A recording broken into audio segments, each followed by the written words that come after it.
Meta ने prime minister के post को 5 घंटे के लिए हटा दिया था। बाद में रीजन दिया कि ये टेक्निकल ग्लिच है। Do you believe Meta in this? Absolutely not. और इसीलिए मेटा को अब इस बार अच्छे से ग्रिल भी किया जाए, क्योंकि यदि एविडेंस नहीं होते थे तो ये लोग एल्गोरिदम का एक्सक्यूज देके बच जाते थे। और फिर उन्होंने बैक टू बैक गलतियां की। एक साइड आप सीसैम प्रमोट कर रहे हो, दूसरे साइड प्राइम मिनिस्टर का वीडियो हटा देते हो 5 घंटे, और फिर कहते हो टेक्निकल ग्लिच है। उनका सीजेपी का जो ट्विटर हैंडल है वो CJP_2029, तो वो क्लियर है ना कि वो तो इलेक्शन के लिए है, उनको नीट से कोई मतलब ही नहीं है। आपको पता है कि पूरे यूपी के अंदर कुछ नहीं तो 7,000 से ज्यादा ट्विटर हैंडल या social media handle overall create, मैंने एनालिसिस करके दिया था। कब की बात हर जब ये आंदोलन चल रहा था उसी दौरान आप हर सिटी का देखो CJP हैंडल मिलेगा आपको विद फॉलोअर्स। क्यों? यूपी में इलेक्शन। एक मिनट, मेटा इंस्टा और फेसबुक दोनों की बात, हमारी political ideology, religious religious ideology और सेक्सुअल इंटरेस्ट, हाँ, ये LGBTQ+ कम्युनिटी के प्रति आपका क्या रुझान है, ये उसको कैसे पता लगेगा? वो आपको 24 घंटे सुन रहा है, वो आपकी एक्टिविटीज रिकॉर्ड कर रहा है। जिन बच्चों ने गालियां दी हैं, जिनके वीडियोस वायरल हुए हैं, जिनका फेस पूरी दुनिया ने देख लिया, पूरे देश ने देख लिया, वो कभी इंटरनेट से हमेशा के लिए हट सकता है, वाइप आउट हो जाएगा, या वो डेटा हमेशा रहेगा? कभी भी नहीं हटेगा, कभी भी नहीं। कोई चाहे तो हटवा सकता है, सवाल ही नहीं उठता, पैसा देके भी नहीं होगा कुछ नहीं। ये जो सी जनता पार्टी का प्रोटेस्ट था, इससे रिलेटेड बहुत सारा मटेरियल सोशल मीडिया पे वायरल हुआ। झारखंड प्रोटेस्ट का उतना वायरल नहीं हो रहा है, क्या हो गया? पैसा कम पड़ गया होगा।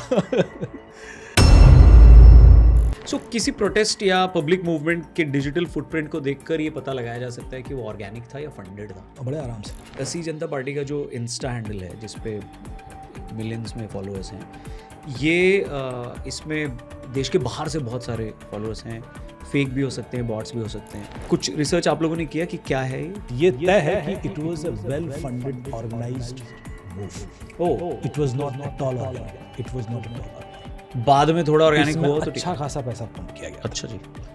एक पूरी, क्योंकि आप यदि कंपैरिजन करेंगे तो राहुल गांधी के 1.5 करोड़ फॉलोअर हैं इंस्टा, प्रधानमंत्री जी के करीब 10 करोड़ होंगे।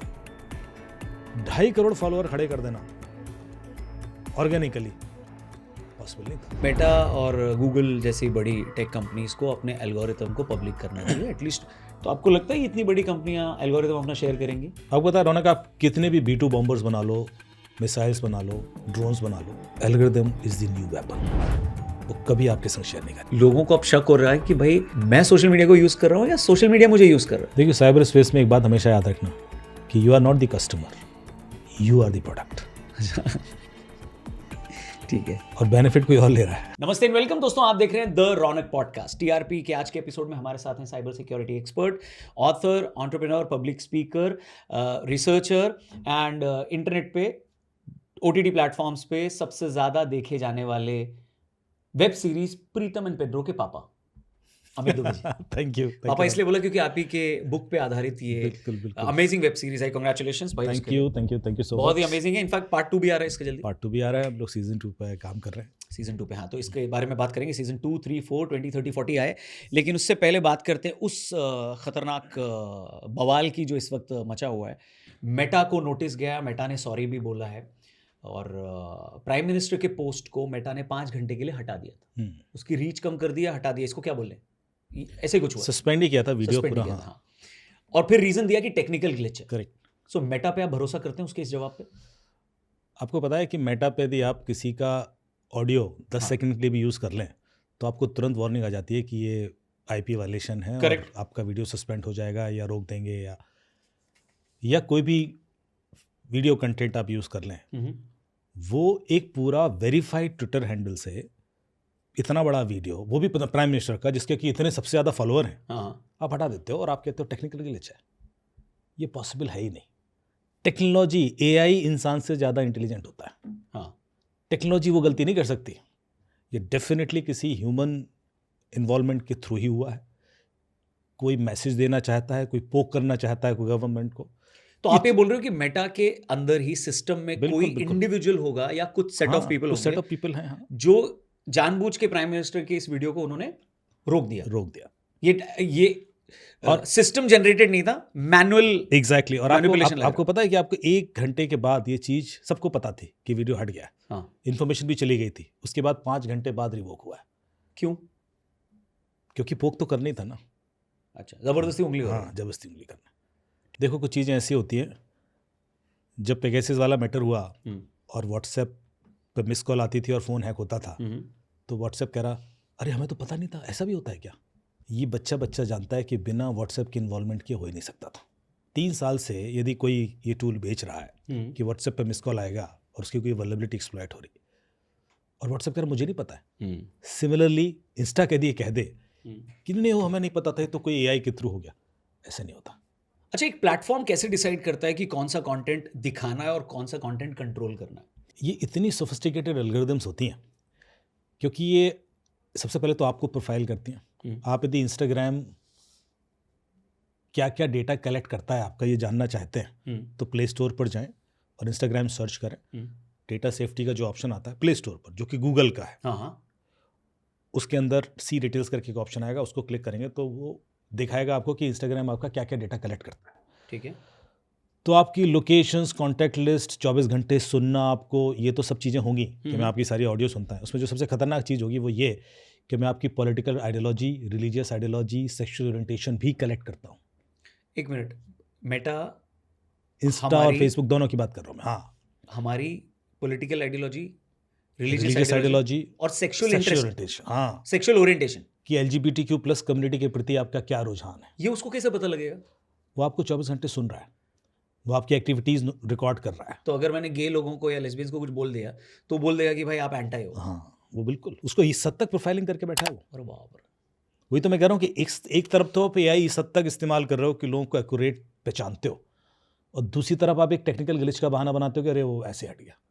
ऐसे नहीं होता। और या फिर कभी मैंने कुछ LGBTQ कम्युनिटी के अगेंस्ट कुछ किसी ने पोस्ट किया और लाइक भी कर दिया, तो ये डेटा भी उसके पास है। बिल्कुल बिल्कुल। बाप रे, मेटा बेटा कितना डेटा। और आप नीचे जाओगे तो आपके सारे फाइनेंशियल रिकॉर्ड्स, आपके हेल्थ रिकॉर्ड, हेल्थ जो सिचुएशन है कि आप कितना सोफे पे बैठते हैं, कितना दौड़ते हैं, एक्टिविटीज़ वगैरह, ये सब रिकॉर्ड करता है। और कमाल की बात है कि इसमें से कोई भी इन्फॉर्मेशन आप रोक नहीं सकते।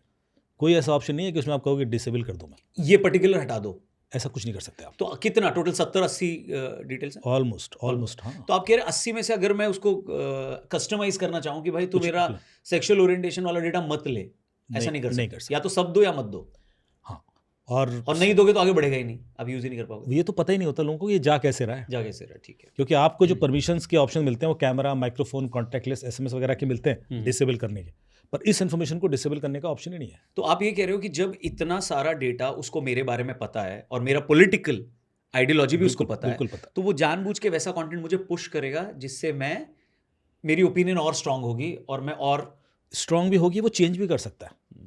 नहीं तो इस केस में क्या हुआ, जो प्रोटेस्ट के दौरान जो भी एस्टैब्लिशमेंट के खिलाफ, गवर्नमेंट के खिलाफ जो भी वीडियोस थे या पुलिस के मारने वाले जितने वीडियोस थे वो भर भर के आने लगे, तो आप ये कह रहे हैं कि इसको मतलब कि यही दिखे सबको, और लोगों की कंप्लेंट थी कि हमको सब यही दिख रहा है, तो ये आप कह रहे हैं कि reach is not random? Absolutely, reach is not random. Okay, reach algorithm के थ्रू ही जनरेट होती है, और ये एल्गोरिदम इतनी पावरफुल होती है कि वो जो चाहे वैसा नैरेटिव सेट कर सकते हैं। ठीक है, और वो वीडियोस प्रमोट होगा, दिखता रहेगा लोगों को। बिल्कुल।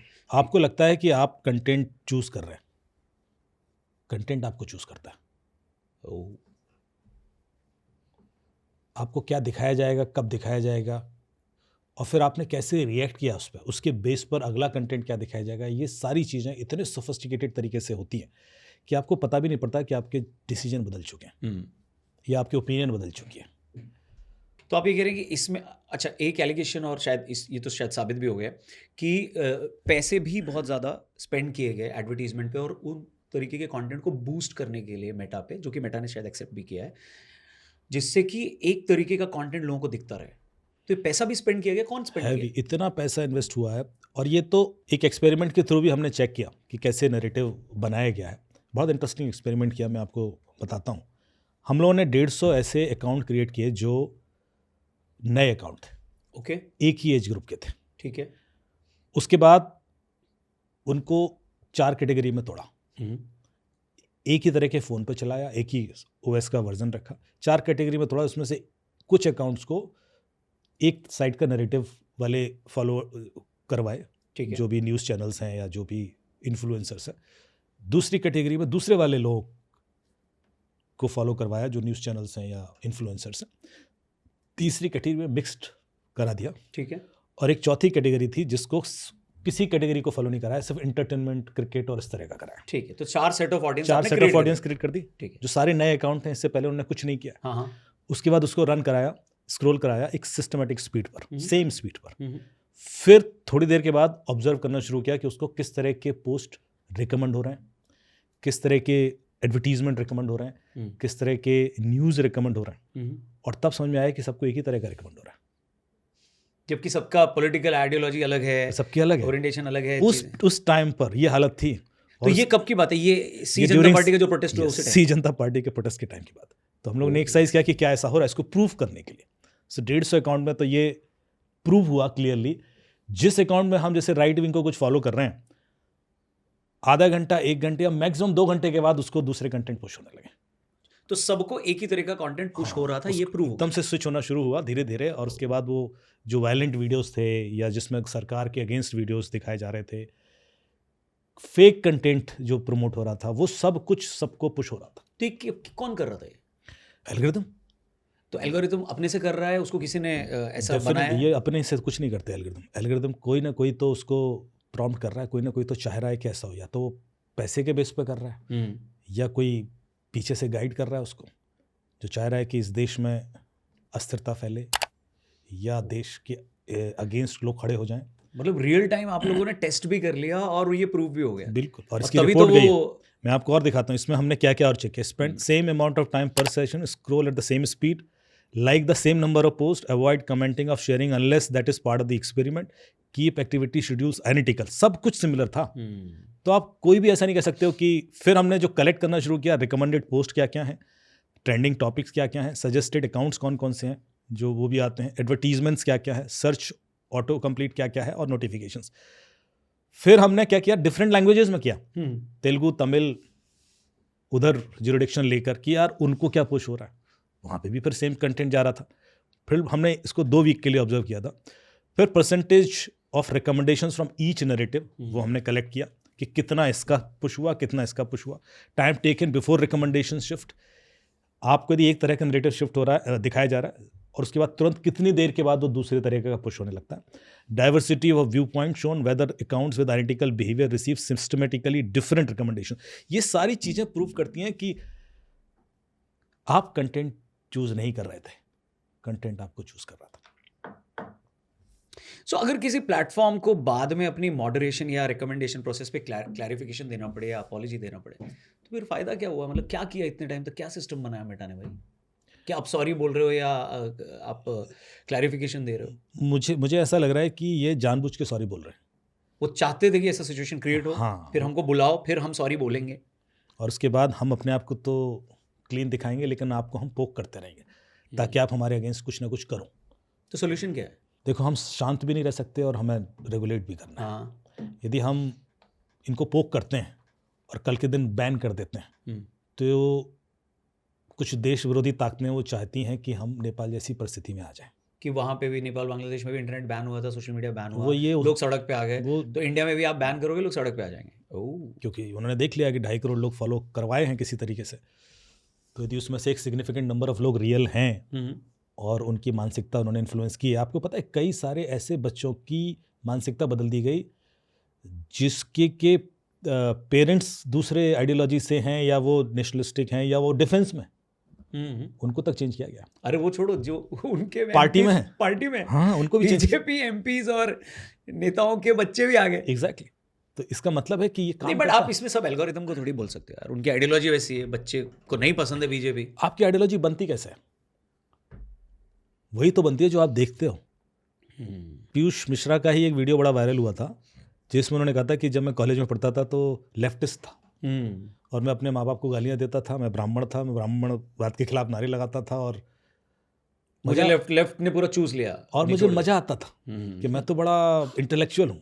एंड जब उनकी आंखें खुली कि यार ये तो वो डेटा ड्रिवन इन्फ्लुएंस था उनका, जब उन्होंने पढ़ना शुरू किया और देखना शुरू किया, तब उन्हें उसी चीज़ पे गिल्ट हुआ। तो उस एज की ये प्रॉब्लम है। उस एज में इस तरह की चीज़ें बड़े आराम से आप लोगों को, जो रिवेल कर रहे हों या विद्रोह कर रहे हों, वो मज़ा आता है लोगों को, क्योंकि वो एज ही वैसी है।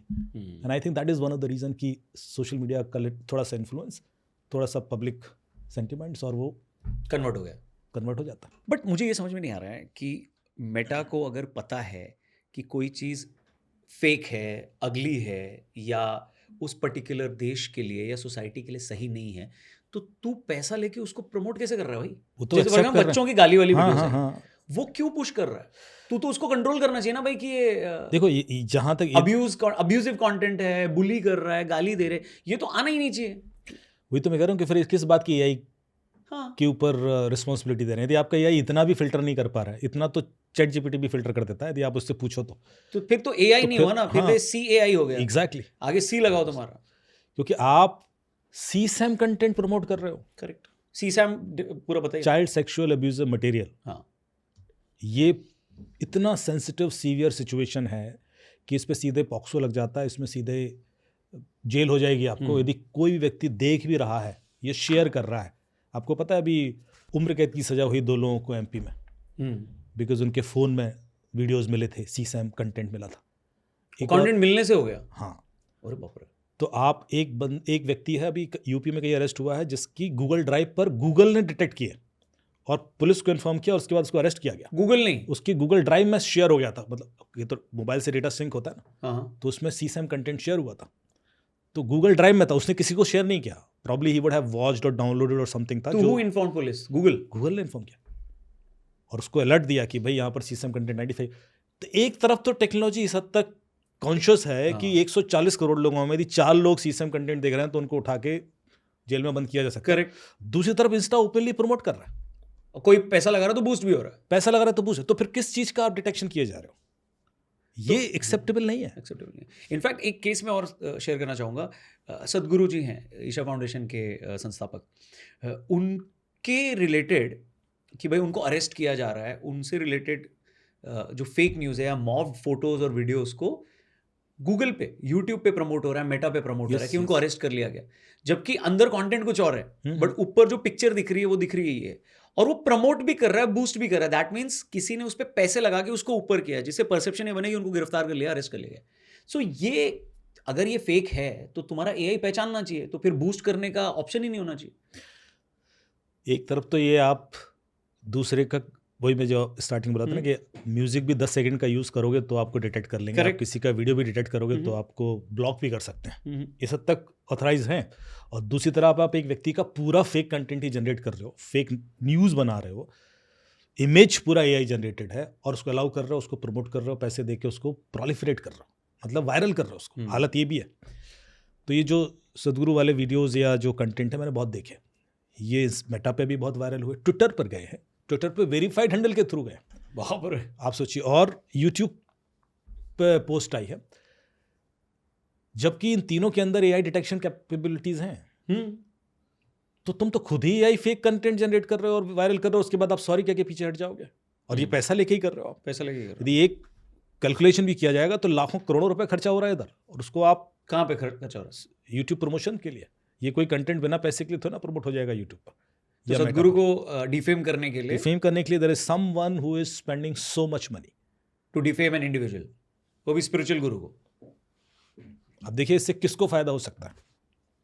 यदि आप कोई भी एजेंसी इस चीज को भी समझ ले कि एक स्पिरिचुअल गुरु को डिफेम करके या फेक तरीके से, फेक ही है, उसमें कुछ भी सच नहीं है, क्यों टार्निश करना चाहता है बीच? क्या बेनिफिट होगा किसी को? That itself opens up many thought Windows. But पता लगाया जा सकता है कि कौन कर रहा है, पता लगाया सकता है। कमाल की बात है कि इसमें भी ये लोग एक्सक्यूज दे देते हैं, गूगल, मेटा, कि नहीं वो तो वीपीएन यूज कर रहा था। अरे मतलब वीपीएन यूज कर रहा है, बंदे का कोई केवाईसी नहीं है, आपने उससे पैसा ले लिया है, हाँ हाँ हाँ हाँ, सही बात है, पर उसकी आइडेंटिटी नहीं पता आपको। आप देख रहे हो किसी की, अभी जब ये सीसैम मटेरियल प्रमोट हुआ मेटा, तो पुलिस ने सिर्फ 2 सवाल पूछे। पुलिस ने कहा आप जिसने वो पोस्ट किया था, जिसने वो प्रमोट किया, उसका डिटेल दे दो, हम उसको अरेस्ट कर लेंगे। मेटा को बोला, हाँ, मेटा को बोला आपकी जिम्मेवारी खत्म, ठीक है। आपको 79 का बेनिफिट देते हैं। एक सेक्शन 79 है हमारे यहाँ आईटी एक्ट में, जिसमें इन लोगों को एक सेफ हार्बर दिया गया है। सेफ हार्बर पे आगे बात करेंगे, हाँ। पहले ये समझ लेते हैं। तो उन्होंने कहा कि भाई आप उसका एडवांटेज ले लो, लेकिन मुझे उसका डिटेल तो दे दो जिसने, हम उसको तो मेटा अरेस्ट से कर पुलिस लें। ने मांगा, मेटा कहते हैं नहीं नहीं वो तो वीपीएन यूज कर रहा है, वो तो हमें पता नहीं। तो दोनों साइड खेलोगे तुम, पैसा भी लिया। कमाओगे, बंदे को भी छुपाओगे और खुद भी बचे रहोगे, तो फिर हम किसको पकड़ेंगे? ये तो पूरी तरीके से गलत। इसीलिए फिर उनको बुलाया गया, उसको अभी बैक टू बैक उनके पूरे टॉप मैनेजमेंट को कि आप हर तरीके से एडवांटेज नहीं ले सकते। एक क्वेश्चन ये भी होता है कि मेटा और गूगल जैसी बड़ी टेक कंपनीज को अपने एल्गोरिथम को पब्लिक करना चाहिए। एटलीस्ट 150 करोड़ की कंट्री अगर चाहती है आपका एल्गोरिथम देखना, क्योंकि उसी से तो पता चलेगा ना कि भाई जेन्युइनली प्रमोट हो रहा है या पैसा देके कोई ज़बरदस्ती एक नैरेटिव पुश कर रहा है। तो एल्गोरिथम शेयर कर, तो आपको लगता है इतनी बड़ी कंपनियां एल्गोरिथम अपना शेयर करेंगी? कभी नहीं करेंगे। आपको पता है रौनक, आप कितने भी B2 बॉम्बर्स बना लो, मिसाइल्स बना लो, ड्रोन्स बना लो, algorithm is the new weapon.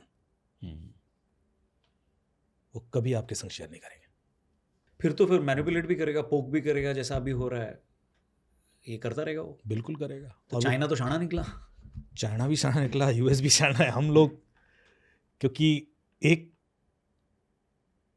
पूरी तरीके से बचा हुआ है इस तरह के अटैक वेक्टर से, चाइना का सारा सिस्टम आइसोलेटेड है, और एक ने पूरी तरीके से कंट्रोल कर रखा है। जो छोटे छोटे देश हैं, जब ये मार्क जुकरबर्ग ने एपोलॉजी दी तो मुझे एक देश के IT मिनिस्टर का फ़ोन आया। किसी दूसरे देश के IT मिनिस्टर? हाँ, हमारे छोटा देश है। तो कल रात फ़ोन आया कि अरे तुम लोगों ने तो मार्क जुकरबर्ग से सॉरी बुलवा लिया। तो मैंने कहा सर वो सॉरी भी जानबूझ के बोल रहा है, वो पोक तो करेगा, आगे भी करेगा, आगे भी। क्योंकि ये देश क्यों परेशान है, क्योंकि इनकी तो ये लोग टेक डाउन की रिक्वेस्ट भी नहीं सुनते। सही बात है। फेसबुक का कोई एंटी नेशनल कंटेंट है या डिफेमेटरी कंटेंट है या फेक न्यूज़ है, उसको भी टेक डाउन नहीं करते हैं यदि किसी देश की 15-20 लाख की पॉपुलेशन है तो। फेसबुक गूगल सुनते नहीं है।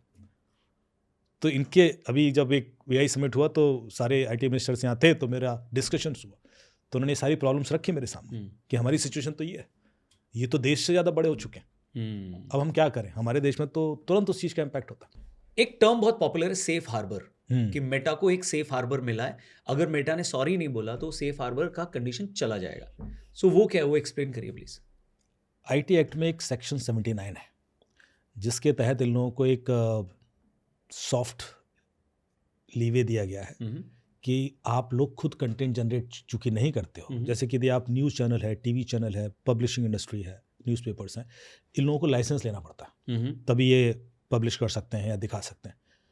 पर आजकल अधिकतर न्यूज़ चैनल तो YouTube पे चल रहे हैं, Facebook पे चल रहे हैं और इंस्टा पे चल रहे हैं। इन लोगों को ऐसा कोई लाइसेंस नहीं लेना है।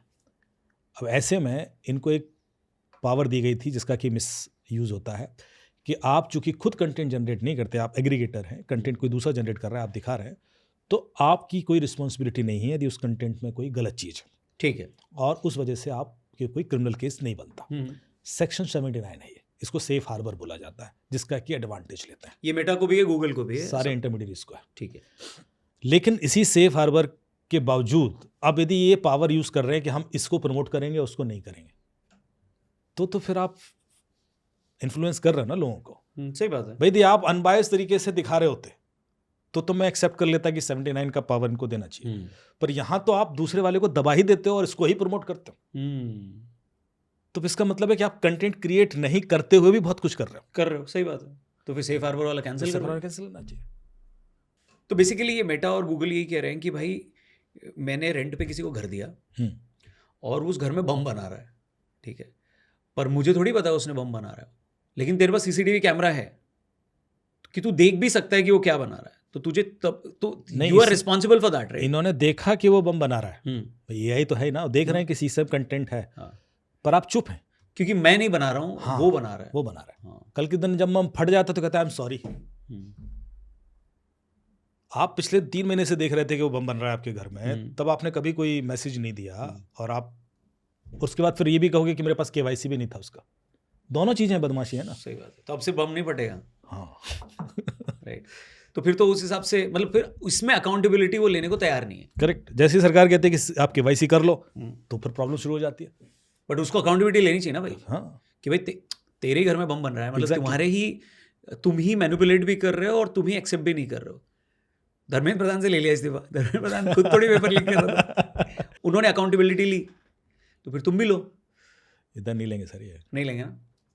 पर अमित भाई, अगर कोई व्हाट्सएप पे फेक मैसेज फॉरवर्ड करता है और उसकी वजह से वायलेंस हो जाता है, तो व्हाट्सएप की भी तो जिम्मेदारी बनती है ना भाई, कि जब वो फेक है तो तेरा AI डिटेक्ट करना चाहिए कि वो फेक है, क्योंकि वायलेंस हो गया, लोग मर गए, पॉलिटिकल या सोशल इंस्टेबिलिटी आ गई, तो ये क्या कभी नहीं होगा या किसी कंट्री में नहीं है ऐसा कि व्हाट्सएप को जिम्मेदारी दी जाए, मेटा को दी अभी जाए? तक किसी कंट्री में नहीं है, यूएस में भी नहीं? कोई जिम्मेवारी नहीं। और यही एक कारण है कि भारत भी बहुत पुश नहीं कर पा रहा है। तो बट अगर लेकिन एक एडवांटेज है उनको। हाँ, कुछ ऐसी इन्फॉर्मेशन है जो मेटा या व्हाट्सएप हमें नहीं देते, जो यूएस में दे देते हैं। ओके, लाइक जैसे कि मैं किसी कंटेंट को वायरल हुआ और हाँ। मुझे सोर्स पता करना है, हाँ। किसने शुरू किया, ये हमें नहीं मिलता। इंडिया को नहीं मिलता? नहीं, अरे ये बता नहीं सकते, लेकिन उनको वहाँ पे मिलता है। इसी तरह से और भी कई सारी चीज़ें हैं, जैसे कि कल के दिन मैं उनसे मांगूं, एक व्यक्ति ने धमकी दी आपको व्हाट्सएप पे, हाँ, और व्हाट्सएप पर VPN इस्तेमाल किया है, तो उससे क्या होता है कि हमें रियल IP नहीं मिल रहा, मैं किसी दूसरी कंट्री का IP मिल रहा। अब मैं व्हाट्सएप से कहूँ कि इसका मुझे रियल IP निकाल के दो, तो वो उसके बाद मना कर देगा कि मुझे नहीं पता भाई, यही है जो है मेरे पास। तो क्यों नहीं बताता हो? बिकॉज इसमें फिर एक टेक्निकल प्रोसेसेस इन्वॉल्व है, और एक तरीके से वो सामने वाले की प्राइवेसी को एक्सपोज उसने वायलेंस करा दिया भाई मेरी कंट्री में, प्राइवेसी खेल रहा हो। उनके लिए उस चीज को एस्टैब्लिश करना ज़्यादा इंपॉर्टेंट है। जैसे टेलीग्राम है, हाँ, या व्हाट्सएप ने अभी जब एक फीचर डालने की कोशिश की कि हम मोबाइल नंबर नहीं यूज़र नेम दे देंगे। हाँ, करेक्ट, अब आप उस यूज़र नेम के पीछे आप बंदा कौन है ढूंढते ढूंढते मर जाओगे, राइट, क्योंकि जैसे टेलीग्राम पर आप बिना मोबाइल नंबर के अकाउंट क्रिएट कर सकते हो, हाँ, फ्रॉड करो भाग जाओ, और VPN यूज़ किया हुआ है तो IP भी आपका रियल नहीं है, तो फिर पकड़ ही नहीं पाते ना आप। तो basically you are enabling criminals to use your platform. बना ही आप उनके ले रहे हो। हाँ, उन्हीं के लिए रहा। तो टेलीग्राम को तो मैं बोलते ही हूँ कि ये हब है क्रिमिनल्स का। और उस पे तो रशिया ने अरेस्ट वारंट भी ला लिया, बिल्कुल, देखा आपने वो वो केस? तो खुद भागा फिर रहा है, वो तो खुद दुबई में रहता है, वो तो रहता भी नहीं रशिया में। पॉल दुरोव जो है वो तो, and he is openly endorsing this, भी कह रहा है कि भाई मुझे बनानी है ऐसा। बिकॉज होता क्या है कि कई बार जब हर चीज ओपन करने की कोशिश करोगे आप, एंड तो उसका एडवांटेज क्रिमिनल्स को ज़्यादा होता है, उस व्यक्ति को कम होगा। सही बात है। मैंने आपको एक पावर दे दी कि आप छुप जाओ, तो मैं भी छुपा हुआ हूँ, आप भी छुपे हुए हैं। आप शरीफ आदमी हैं, आप थोड़ी ना मुझे गाली देंगे, मैं आपको गाली दूंगा, आप भाग जाऊंगा, आप ढूंढते रहो मुझे। तो एडवांटेज हमेशा क्रिमिनल को है उस चीज़ का। शरीफ चलो, आदमी आपने को माना कि आप ही गाली दो, ये अच्छा लगा। एग्जाम्पल में भी आपने माना कि मैं गाली नहीं दूंगा। गुड गुड, अच्छा लगा। नहीं, समझ गया मैं यार, ये तो फिर बहुत ही दादागिरी है। तो कहीं ना कहीं तो रेगुलेशन होना चाहिए, कहीं ना कहीं तो आप, और एटलीस्ट उस एक क्लॉज ये होना चाहिए ना कि अगर नेशनल सिक्योरिटी, नेशनल थ्रेट की बात आ रही है, सोशल इंस्टेबिलिटी की बात आ रही है, कोई चीज़ किसी की जान ले रही है, तो एटलीस्ट वहाँ पे तो आपको बताना ही पड़ेगा। वहाँ पे तो आप नहीं छुप सकते ना कि किसने ओरिजिन क्या है इसका, क्योंकि इसमें अब तो ISI का भी लिंक आ रहा है इसमें। हाँ, कि भाई वो बॉम्ब ब्लास्ट करने वाले थे, कुछ तो हुआ, ये मतलब पंजाब पुलिस ने शायद वो दिया। बहुत। तो अब तो सिर्फ इतना सिंपल नहीं है ना कि सी जनता पार्टी आई, वो अमेरिका से आया, गरीबों का आप ये बताइए, यदि ऐसा कुछ हो जाता, उस समय 3 DCPs दोनों जो CJP के प्रवक्ता हैं उनसे झगड़ रहे हैं कि भाई आपके यहाँ कुछ भी गड़बड़ हो सकता है, मैं इनपुट है, और वो मानने को तैयार नहीं है। तो अब इस समय कहीं ना कहीं तो अब कुछ हो जाता तो जिम्मेवारी किसकी होती है? सरकार की। आप सुरक्षा नहीं दे रहे हो, आप ही के भीड़ में बैठे हुए हैं लोग जो आप ही को मारने के लिए बैठे हैं। तो जब भी कोई ऐसा आंदोलन होता है, देश विरोधी ताकतें सक्रिय हो जाती हैं, और ये पूरी की पूरी तरीके से पूरे आंदोलन को अपने कंट्रोल में ले लेते हैं विद इन फ्यू वीक्स, जो इस बारे में भी हुआ। ये चीज यंगस्टर्स जेंजी को नहीं समझ में आ रहा था कि ये अब हाईजैक हो गया। उनका CJP का जो ट्विटर हैंडल है वो CJP_2029 है। तो वो क्लियर है ना कि वो तो इलेक्शन के लिए है, उनको नीट से कोई मतलब ही नहीं है। आपको पता है कि पूरे यूपी के अंदर कुछ नहीं तो 7,000 से ज़्यादा ट्विटर हैंडल या social media handle overall create हुए। मैंने एनालिसिस करके दिया था। आप देखो, हर जब ये आंदोलन चल रहा था उसी दौरान आप हर सिटी का देखो CJP हैंडल मिलेगा आपको with followers. Okay, her city का 19% जो फॉलोअर दिख रहे हैं उसमें, अब वो रियल हैं फेक हैं, वो यूपी से दिख रहे हैं। अच्छा, हाँ, क्यों? यूपी में इलेक्शन है। ओह, तो ये चीज़ समझ में नहीं आ रही है नीट के लोगों की, यार ये एक एजेंडा है, ये घुसाया जा रहा है क्योंकि ऐसा करके इलेक्शन इम्पैक्ट किया जाए। ये सिर्फ एजुकेशन सिस्टम की बात नहीं रह गई है। और हेलो, ये IIT से पढ़े हैं, तो ऐसा बोलना नहीं कि इनका कुछ वो है, इसमें इंटेलिजेंट आदमी है, तो ये आपको समझ में आ गया। तो वो क्या साइन होता है, इसी से रिलेटेड क्वेश्चन है कि कोई चीज़ इंटरनेट पे एल्गोरिथम के थ्रू मैन्युफैक्चर की जा रही है या ऑर्गेनिक है, उसको आम इंसान कैसे समझ पाएगा? कोई कोई होता है उसमें देखिए इसीलिए वो एक्सपेरिमेंट मैंने किया था, क्योंकि आम इंसान को समझने में इसलिए दिक्कत होती है क्योंकि उसकी ऑलरेडी प्रोफाइलिंग हो रखी है। यदि आप, मैं समझ सकता हूँ क्योंकि मुझे वो आपका प्रोग्रामिंग वैसा है, क्लैरिटी है। ठीक है। आप यदि एक तरीके के कंटेंट देखते ही नहीं हो और अचानक आपको वो पुश होने लगे, तो समझ लो कोई ना कोई एल्गोरिदम आपके अगेंस्ट चल रही है। जैसे कि हो सकता है कि मैं एक तरह के इंटरटेनमेंट कंटेंट नहीं देखता हूँ, ठीक है, और वो मुझे पुश हो रहा है, इसका मतलब किसी ने पैसा देकर वो पुश कराया, तभी मुझे दिख रहा है, ठीक है। दिख रहा है। अच्छा, कल अगर आपके सामने कोई ऐसा एआई वीडियो आ जाए जिसमें किसी बड़ा नेता, सेलिब्रिटी या जज का एआई जनरेटेड वीडियो आ जाए और वो बिल्कुल असली लगे, तो कैसे आप पहचानेंगे कि नहीं भाई असली नहीं है, ये फेक ही है, दिख भले असली रहा है? अब ये भी देखिए, जो 2022 की गाइडलाइंस थी सोशल मीडिया की, हाँ, उस पर सरकार ने भी कहा था कि आप एआई कंटेंट को वाटरमार्क कीजिए कि एआई जनरेटेड है, एआई जनरेटेड, पर ऐसा कोई कंटेंट अभी नहीं होता वाटरमार्क, भर भर के वीडियोस आ रहे हैं। अरे एक वड़ा पाव गर्ल करके एक लड़की है सोशल मीडिया पे, अब वड़ा पाव नहीं बनाती है, बातें बनाती है ज़्यादा। उसने पीयूष गोयल को कोट करके बोला कि पीयूष गोयल ने कॉकरोचेस के लिए कुछ गलत बोला, कुछ फांसी दे दो टाइप कुछ फांसी, हाँ। और मैं वीडियो दिखा सकते हैं क्या वो हम लोग यहाँ पे? सबसे पहले ये वीडियो देख लो कि हमें 2-3 कॉकरोचों को सरेआम लटका देना चाहिए ताकि इस कॉकरोच जनता पार्टी को असलियत का अंदाजा हो जाए। पीयूष जी मंत्री हैं, आपको इतनी समझ तो है कि आप क्या बयान दे रहे हैं और क्या बयान नहीं दे रहे हैं। देखो, तो एक कॉमन आदमी भी ये मानेगा नहीं कि पीयूष गोयल ऐसा क्यों बोलेंगे, हाँ उनका या कोई भी नेता ऐसा क्यों बोलेगा, और वो उसको इंडोर्स कर रही है, वो इंडोर्स कर रही है, बोल रही है भाई ये पीयूष गोयल ने बोला, शर्म आती है आपको, मतलब ऐसा सब बोल रही है, और बाद में सॉरी भी बोला उसने, वो देखो एक बार। एक पीयूष गोयल जी की एक वीडियो आई थी मेरे सामने, मुझे नहीं पता था कि वो एआई जनरेट वीडियो है या फिर बनाई गई है, झूठी अफवाह है। तो उस वीडियो को हम सब ने सही मान लिया था और मैंने भी अपनी प्रतिक्रिया उस वीडियो के ऊपर दी थी। तो मैं आप लोगों से हाथ जोड़ के एक रिक्वेस्ट करना चाहती हूँ कि ऐसी वीडियो पे यकीन ना कीजिए। पूरा मेरी भी गलती हुई थी कि मैंने उस वीडियो का पूरा तथ्य नहीं जाना कि क्या वीडियो सच है या नहीं, और मैंने अपनी प्रतिक्रिया दे दी। आगे से मैं इस चीज का ध्यान रखूंगी। तो आप बताइए ये, क्योंकि क्या है ना, तब तक वो फैल गया। इनफैक्ट धर्मेंद्र प्रधान का एक वीडियो है, मैं आपको दिखाता हूं, जिसको कई इन्फ्लुएंसर्स ने और करोड़ों में व्यूज आए उसको। एक धर्मेंद्र प्रधान का वीडियो दिखाता हूं मैं आपको, एआई जनरेटेड, दे देखो। Resigning from my post as education minister. It is for personal reasons. I thank everyone for the opportunity. Dharmendra ने रिजाइन करते टाइम जो खतरनाक स्पीच दी है ना, मतलब भाई देखने लायक है सच में। भाई देखो यार तुम, बेटा आज मैं पेड़ा जाऊं, कल तुम भी पेड़ा जाओगे। ये इसको भी 2 करोड़ से ज्यादा लोगों ने देखा और सही मान लिया। तो एक तो देखो, जो मान के बैठा है उसको मानना ही है, उसका तो आप कुछ नहीं कर सकते। लेकिन ये फर्स्ट हैंड ही अगर ये क्लियर हो जाए कि भाई एआई जनरेटेड है, डीप फेक है, तो वो वाटरमार्क वाला सोल्यूशन अभी दो सिचुएशन है। एक तो है कि एआई जनरेटेड है, डीप फेक है, इसकी रिस्पॉन्सिबिलिटी तो प्लेटफॉर्म को लेना चाहिए, क्लियरली लेना चाहिए। दूसरा है कि जो व्यक्ति इंडोर्स कर रहा है उसकी भी रिस्पॉन्सिबिलिटी बननी चाहिए। भाई आपने भी तो वेरीफाई करना चाहिए। आप एक यदि इन्फ्लुएंसर हैं या आपके फॉलोअर्स हैं, you can't just spread fake news like this. उसको भी सजा होनी चाहिए। और जब तक 1-2 लोगों को सजा नहीं होगी, ये लोग इस तरह की गलतियां करते रहेंगे और एक्सक्यूज देके बचते रहेंगे। एक वीडियो वायरल हुआ जिसको करीब 50-60 मिलियन व्यूज़ चले गए एक दिन में, जिसमें एक कोई एक्टर, मुंबई का नोवेस एक्टर, देखा लड़का, वो ऐसे चलते हुए पैनिक मोड में कि मुझे रात को 3 बजे एक ईमेल आई और उस ईमेल में मुझे किसी मार्केटिंग कंपनी ने ऑफ़र किया कि तुम सरकार के फेवर में बोलिए और कंपैरिजन कीजिए और इतना पैसा ऑफर कर रहे हैं, सारा कुछ बोल रहा है। तो कल रात के 3 बजे के करीब मुझे एक मेल आता है।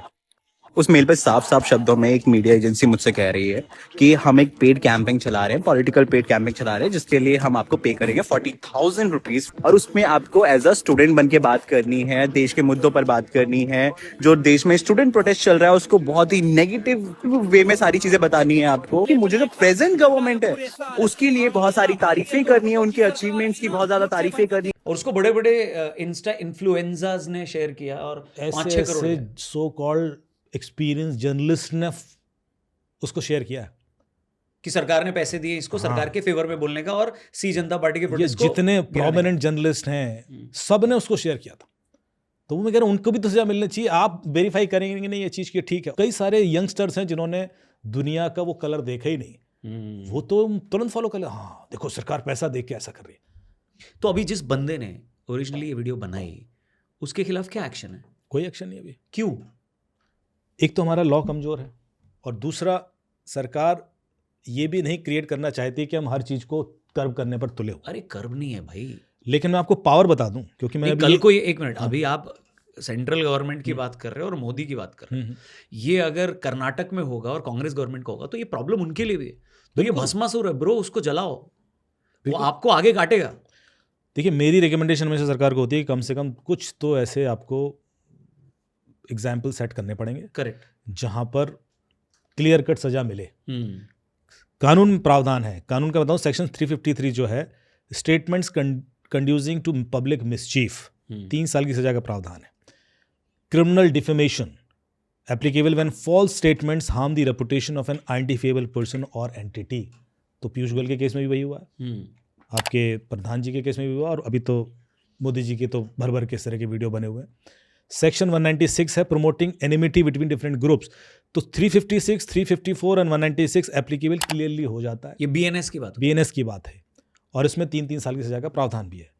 यदि आप 2 ऐसे एग्जाम्पल भी सेट करोगे तो कम से कम लोग कॉन्शियस होंगे कि नहीं करना है यार, एक बार चेक तो कर लो। सही बात है। बड़ा पाव गर्ल शेयर कर रही है और कोई चेक भी नहीं करेगा, ये एक बहुत बड़ा डिटरेंट बनाने की जरूरत है।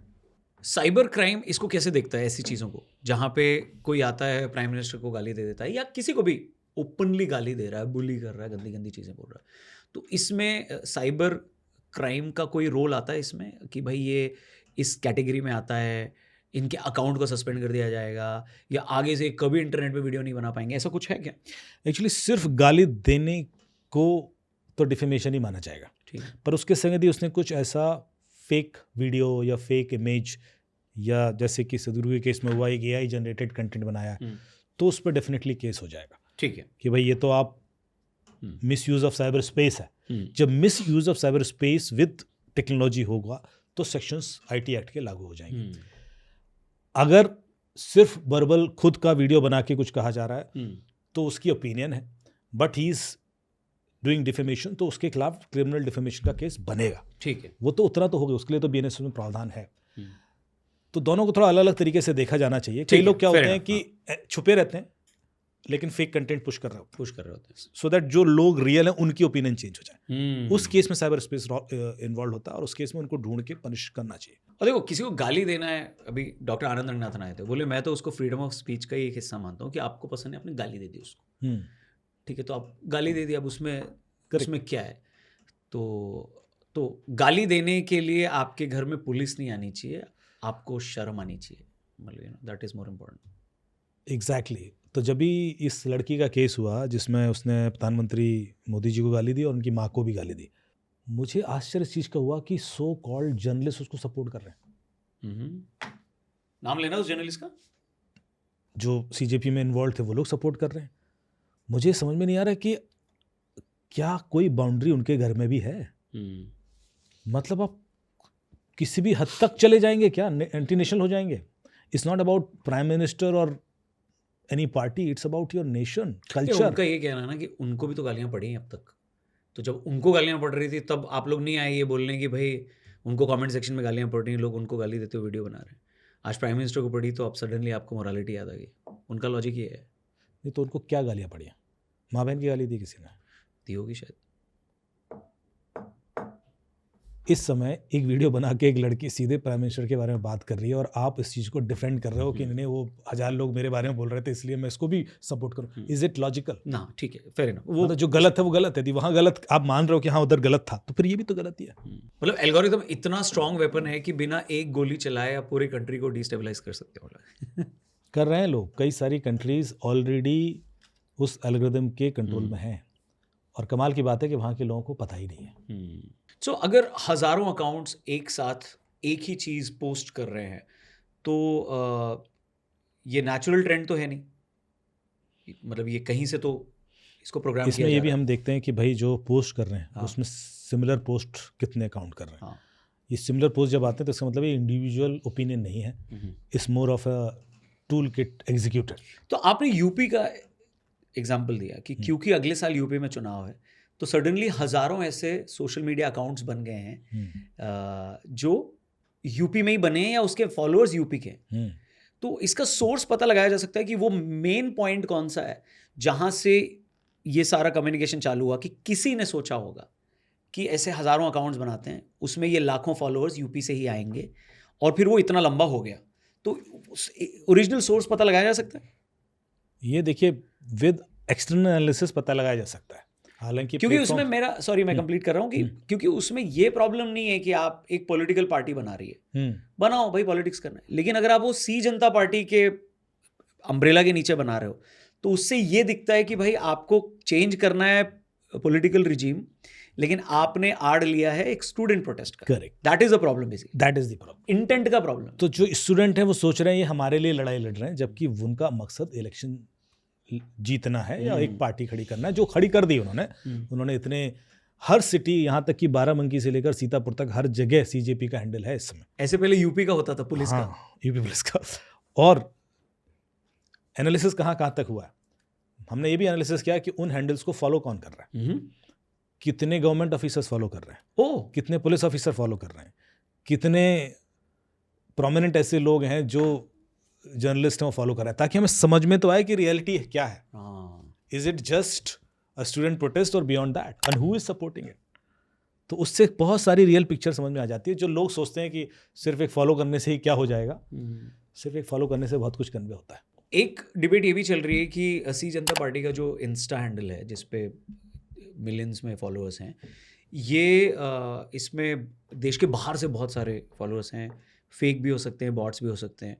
तो मेरे को नहीं पता इसका आंसर क्या है। कुछ रिसर्च आप लोगों ने किया कि क्या है कि तो जब स्टार्ट हुआ था ना, तो उस समय पहले 5,000 फॉलोअर्स, पहले 10,000 फॉलोअर, पहले 15,000 फॉलोअर पे हमने एनालिसिस किया था। तो उस समय करीब 80% बाहर के फॉलोअर्स थे, जो रिपोर्ट भी पब्लिश हुई, कई लोगों ने रिपोर्ट डाली थी वो, और वो 15-20% इंडिया से थे। ओके। फिर उसको चेंज होना शुरू हुआ। फिर या तो वो प्रमोट ऐसे हुआ है, and then it has eventually come to 60-40 बीच में, 40 इंडियन, 60 आउटसाइड। 60 आउटसाइड। उसके बाद फिर और टिल्ट होता चला गया। जब प्रोटेस्ट पिछले महीने चला है, जुलाई की मैं बात करूं, तो हर दिन करीब 1 लाख से ज़्यादा लोग ऐड किए हैं उसमें। मतलब 30 लाख लोग विद इन अ मंथ उसमें ऐड हुए थे, जबकि वो लोएस्ट था ट्रेंड स्टार्टिंग, क्योंकि स्टार्टिंग में तो इतना तेज था कि वो 2.5 करोड़ पहुंच गया। वो फ्लो देखते हुए समझ में आया है कि स्टार्टिंग हुई है फेक बॉट से, और उसके बाद इसको एल्गोरिदम ने सपोर्ट करना शुरू किया है। ओके। और उसके बाद वो पेनिट्रेट करना शुरू किया यंगस्टर्स में। ये भी देखा गया कितने यंगस्टर्स हैं, किस एज ग्रुप के लोग हैं, तो वो भी एनालिसिस है। बहुत ज़्यादा चीज़ें यहाँ डिस्क्लोज नहीं करनी चाहिए, क्योंकि it gives a message to someone, but ये तय है कि it was a well funded organized move. It was not at all organic, it was not at all organic. बाद में थोड़ा ऑर्गेनिक हुआ तो अच्छा खासा पैसा पंप किया गया। अच्छा जी। एक पूरी, क्योंकि आप यदि कंपैरिजन करेंगे तो राहुल गांधी के 1.5 करोड़ फॉलोअर हैं इंस्टा पे, प्रधानमंत्री जी के करीब 10 करोड़ होंगे। 2.5 करोड़ फॉलोअर खड़े कर देना ऑर्गेनिकली पॉसिबल नहीं था, बिना एल्गोरिथम सपोर्ट के। मैं तो दोनों से कंपेयर करते हैं ना, एक्सट्रीम देख लीजिए आप, क्योंकि राहुल गांधी के सारे फॉलोअर भी फॉलो करते तो भी 1.5 पहुंचते, लेकिन यहाँ तो उसके बियॉन्ड गए, एल्गोरिथम एक पुश मिला है। इस प्रोटेस्ट के बाद और सोशल मीडिया पे जो वाइब बनी है, लोगों को अब शक हो रहा है कि भाई मैं सोशल मीडिया को यूज़ कर रहा हूँ या सोशल मीडिया मुझे यूज़ कर रहा है। देखिए, साइबर स्पेस में एक बात हमेशा याद रखना कि you are not the customer, you are the product. ठीक है। और बेनिफिट कोई और ले रहा है। सो ये जनरली हर कंट्री में होता है या भारत में बहुत ज़्यादा वल्नरेबल है? क्योंकि इजराइल में भी होता है क्या ऐसा? इजराइल का सिस्टम अलग है, डेमोक्रेटिक सिस्टम। हाँ। इंडिया चूंकि डाइवर्सिफाइड है, यहाँ पर बहुत सारे ऐसे मुद्दे मिल जाते हैं जो, जैसे कि इजराइल में आप देखोगे तो सिर्फ 2 ही पार्टी सिस्टम रहेंगे अधिकतर देशों में। यहाँ पर 25 नैरेटिव सेट होते हैं। जाति का अलग नैरेटिव है, लैंग्वेज का अलग है, कहीं किसी भी चीज़ को, इसलिए यहाँ कॉम्प्लिकेशन ज़्यादा है। इसलिए यहाँ पर वो सोशल मीडिया का इम्पैक्ट भी ज़्यादा देखने को मिलता है, वहाँ उतना नहीं मिलता। तो ये चीज़ वहाँ फिर भी कंट्रोल हो जाती है। और दूसरी बात, इजराइल के संग कभी ऐसा नहीं होगा। मैं बता रहा हूँ, ये सब पॉलिटिकल टॉप लेवल के अलाइनमेंट्स हैं। जिस देश का यदि क्लियर अलाइनमेंट यूएस या चाइना के संग नहीं है, उसके संग ऐसा होगा। जिन जिन देशों में अनस्टेबिलिटी हुई पिछले कुछ वर्षों में, वो थे जिन्होंने टिकटॉक बैन नहीं किया था, जो हमारे आसपास के देश हैं। भारत ने बैन किया था, वरना भारत में भी कम्युनिस्ट इन्फ्लुएंस बढ़ता, क्योंकि टिकटॉक का पर्पज ये था। सो किसी प्रोटेस्ट या पब्लिक मूवमेंट के डिजिटल फुटप्रिंट को देखकर ये पता लगाया जा सकता है कि वो ऑर्गेनिक था या फंडेड था, और बड़े आराम से, है ना? बड़े आराम से। तो क्या अभी इसीलिए एक्सपेरिमेंट किया गया, जो मैंने 150 फ़ोन का एक्सपेरिमेंट किया है अकाउंट्स बना के, हाँ, क्योंकि हमें विद एविडेंस प्रूव करना था कि हाँ ये और अभी प्रूव हो चुका है कि ये ये प्रूव हो funded चुका है। हाँ, इट्स वेरी क्लियर।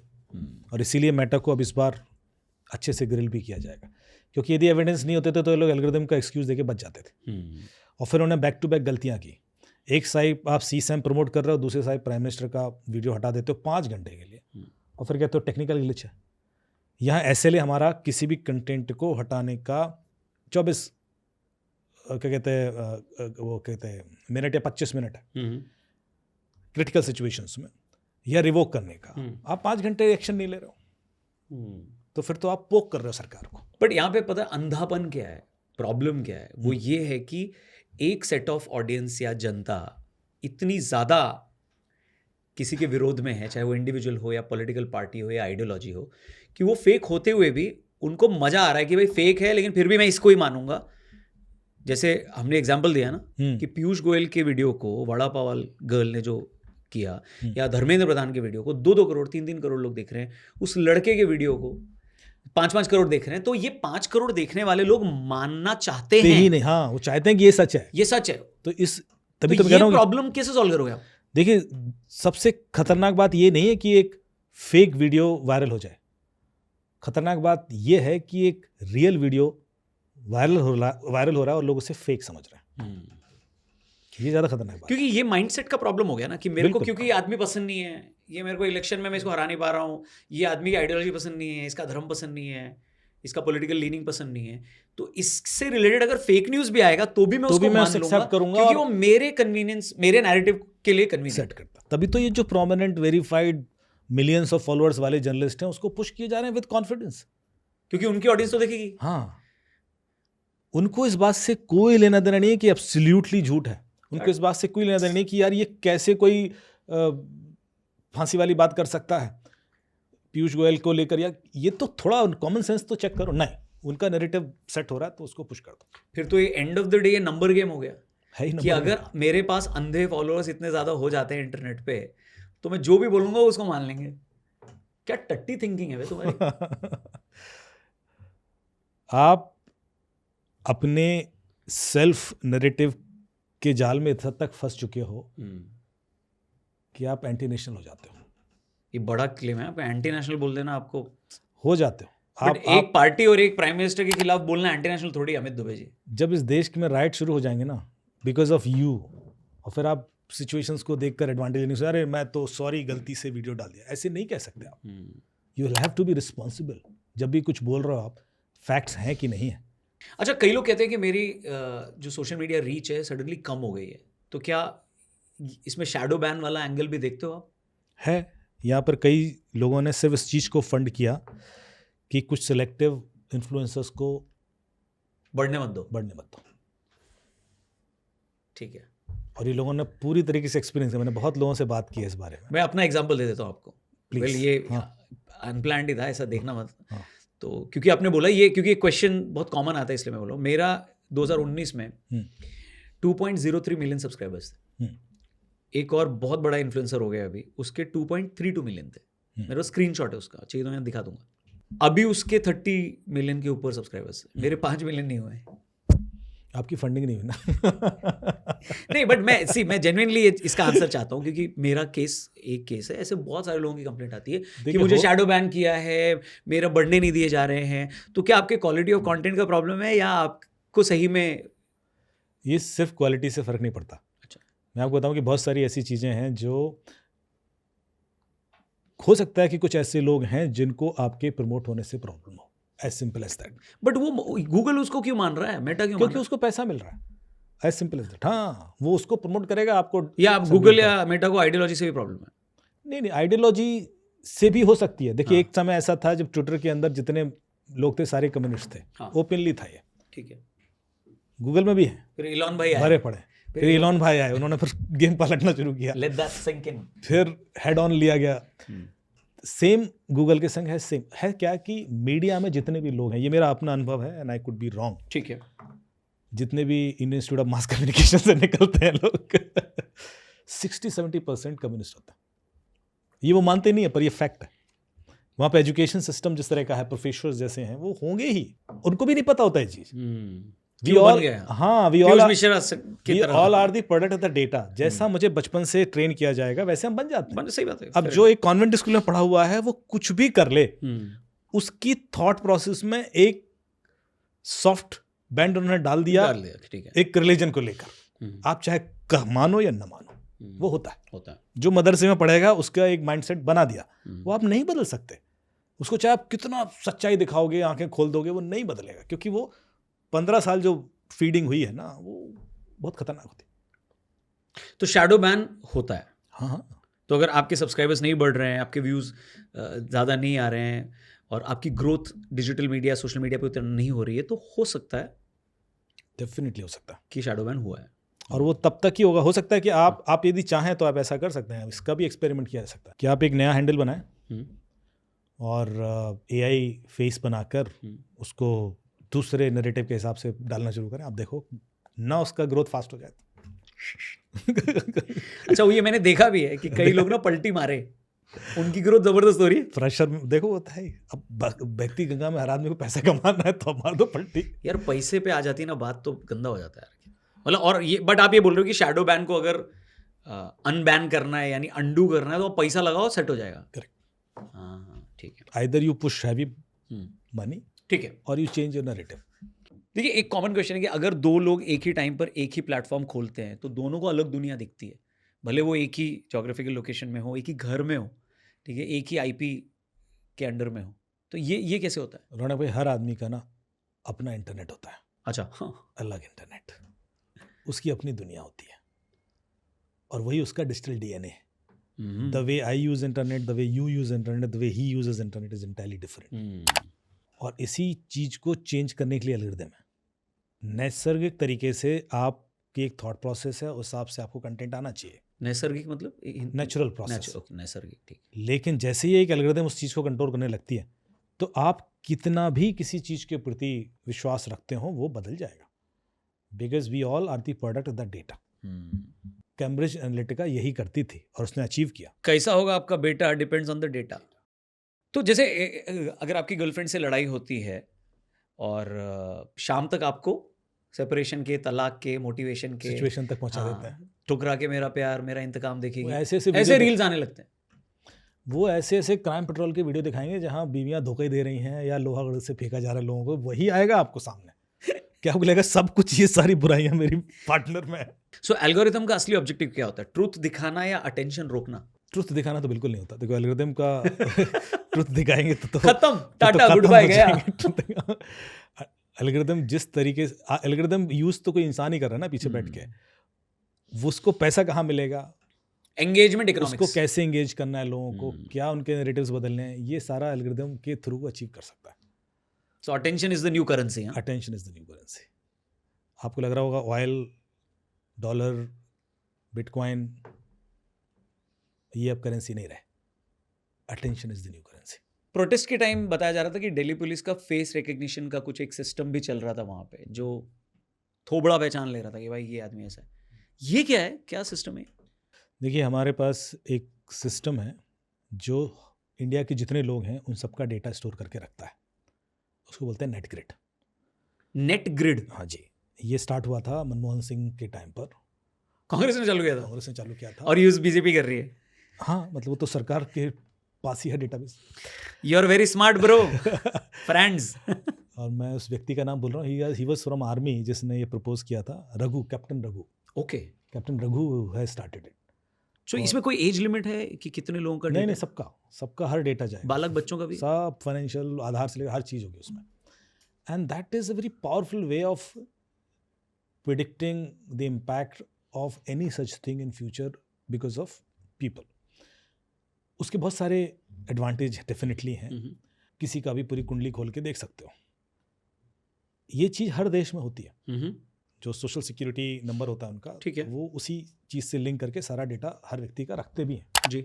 हमारे यहाँ सेंट्रली नहीं था, जिसको अब यूज़ किया गया, and they are actually integrating eventually CCTV footage also with that, कि सबको कर लो, ताकि कल के दिन बंदा मूव भी कर रहा हो तो हम उसको आइडेंटिफाई करें, कोई क्रिमिनल टेररिस्ट वगैरह। जब इंटरनल एजेंसी की ये फीड आई कि कोई एक्टिविटी यहाँ हो सकती है, एंटी नेशनल हो सकता है, क्या ऐसा भी इन्वॉल्व हो या कुछ हैं, तो सरकार डर गई। सरकार को लगा पहचानो फिर कौन लोग हैं ये, और यदि कोई ऐसा है जो ऑलरेडी हमारे रिकॉर्ड में है तो फिर उस पर एक्शन लिया जाए। So that's why these cameras were strategically placed to know about those intruders जो स्टूडेंट बन के अंदर घुसे हुए थे। आई थिंक 2000 से ऊपर के लोगों को आइडेंटिफाई किया Identify गया किया जिनका क्रिमिनल बैकग्राउंड था, Criminal जो background। बेल पे बाहर है, हाँ, 2000 ज़्यादा है। जिसमें रेपिस्ट भी हैं, मर्डर्स भी हैं।